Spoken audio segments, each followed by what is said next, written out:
ফেরেশতারা বলেছিলেন, আল্লাহ যখন আদমকে সৃষ্টি করতে চান তখন ফেরেশতারা বলেছিলেন কি দরকার মানুষকে সৃষ্টি করার, পৃথিবীতে গিয়ে হয় ফাসাদ সৃষ্টি করবে, না হলে হত্যাপাত রক্তপাত ঘটাবে।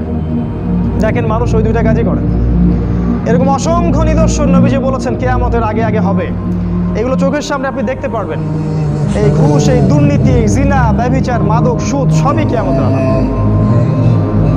যাকাত দেওয়ার মানুষ খুঁজে পাওয়া যাবে না। মুসলিমদের সম্পদ এত বাড়তে থাকবে। সামাজিক মূল্যবোধ বলে কিছু থাকবে না। এই যে প্রতিবেশীর সাথে ভালো আচরণ, মানুষকে সুন্দর সৌহার্দ্যপূর্ণ ব্যবহার, এগুলো থাকবে না।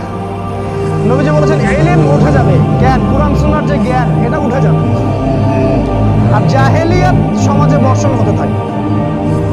জাহেলিয়াত দেখবেন যত প্রকার জাহেলিয়াত, এটাকে মানুষ প্রযুক্তি মনে করে, মর্যাদা মনে করে, উন্নত অগ্রগতি মনে করে। আর কোরআন সুন্নাহর যে মৌলিক জ্ঞান, এটাকে মানুষ মনে করে এগুলো হুজুরদের কাজ আর মোল্লার দৌড় মসজিদ পর্যন্ত।